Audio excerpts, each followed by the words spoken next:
میرے دوستو، انسان کو کل عقل بھی مل جائے تو پھر بھی اللہ کی حکمت کا وہ احاطہ نہیں کر سکتا۔ رب کریم کو زیادہ پتہ ہے کہ ہمارے لیے کون سی چیز بہتر ہے اور کون سی چیز ہمارے لیے نقصان کا باعث ہے۔ اللہ تبارک و تعالی کی حکمت یہ چاہتی ہے کہ میرے بندے پریشان نہ ہوں۔ رب یہ چاہتا ہے کہ میرے بندے کسی جگہ پہ بھی دقت اور پریشانی کا شکار نہ ہو، تو اللہ تبارک و تعالی نے راہ اعتدال اختیار کرنے کا حکم ارشاد فرمایا کہ تم اعتدال کے رستوں پہ چلو، معتدل زندگی گزارو، افراط و تفریط سے بچو۔ آج جس معاشرے میں ہم وقت گزار رہے ہیں، اس معاشرے میں ہم اس بات کو سمجھنے سے قاصر ہیں کہ اصل ہمارا مسئلہ کیا ہے۔ ہمارا اصل جو مسئلہ ہے اس کی شناخت ہمیں کیسے ہوگی اور ہم پھر اس تک رسائی کس انداز میں حاصل کر پائیں۔ ہم ہمیشہ اپنی آمدن بڑھانے کے چکر میں رہتے ہیں، ایک کام اور شروع کر لیں، پارٹ ٹائم جاب شروع کر لیں، کوئی سائیڈ بزنس اس کا آغاز کر لیں۔ ہماری جو دوڑ لگی ہوئی ہے وہ لگی ہے کام بڑھانے میں، آمدن بڑھانے میں، حالانکہ اسلام ہمیں یہ کہتا ہے کہ تو آمدن بڑھانے کے چکر میں نہ پڑ، اصل بات یہ ہے کہ تو اپنے خرچے کنٹرول کر۔ تنگ انسان وہ نہیں ہوتا جس کی آمدن تھوڑی ہوتی ہے، یہ توجہ کیجیے گا میری بات، یہ قیمتی بات ہے اور گفتگو ساری کا لب لباب ہے۔ تنگ بندہ وہ نہیں ہوتا جس کی آمدن تھوڑی ہوتی ہے، اصل پریشان وہ ہوتا ہے جس کے خرچے زیادہ ہوتے ہیں۔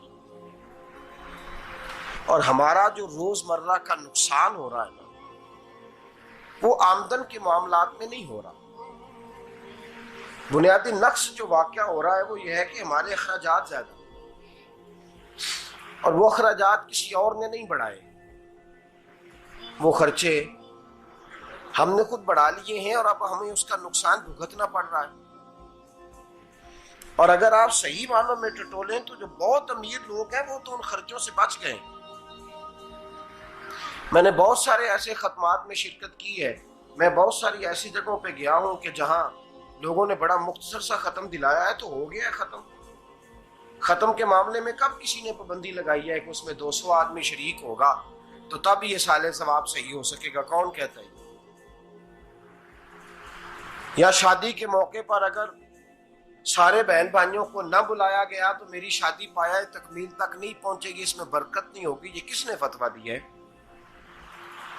معتدل زندگی کا اسلام حکم دیتا ہے۔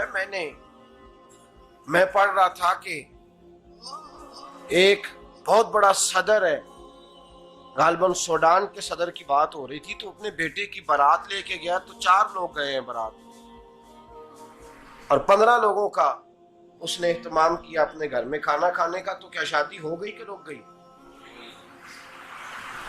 تو بھائی راگ الاپنا اس بات کا کہ بڑی پریشانی ہے، کوئی سائیڈ بزنس شروع کیا جائے فلان جگہ فلان جگہ فلان جگہ، تو اصل معاملہ یہ ہے کہ پہلے ایک بندہ کماتا ہے تو پھر بھی گھر ہی چلتا ہے، پھر بڑا بیٹا ساتھ شامل ہوتا ہے تو پھر بھی گھر ہی چلتا ہے، پھر منجلا بیٹا شامل ہوتا ہے تو پھر بھی گھر ہی چلتا ہے۔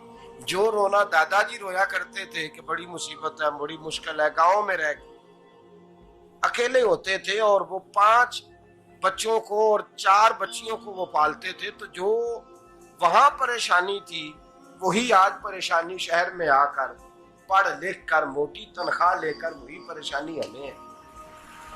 تو میں جس نتیجے پہ پہنچا ہوں اس کو پڑھ کے، قرآن مجید کی چند آیات کو دیکھ کر اور اس مفہوم کی جو حدیثیں کتب احادیث میں پائی جاتی ہیں اور ہمارے بزرگوں نے ہمیں جو مزاج اس حوالے سے دیا ہے، میں اس نتیجے پہ پہنچا ہوں کہ مسئلہ آمدن کا نہیں، مسئلہ خرچے کا ہے۔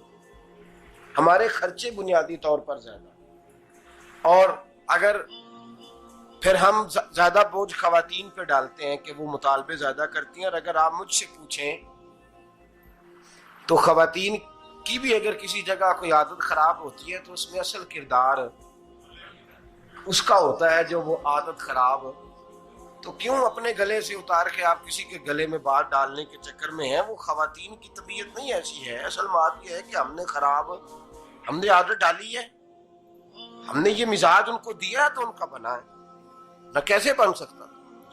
تو اعتدال جب تک زندگی میں نہیں ہوتا، پانی پیاس بجھاتا ہے لیکن ایک گلاس ہی ہو تو پیاس بجھاتا ہے، بالٹی کو منہ کو لگائے گا تو کپڑے بھگو دے گا اس کے.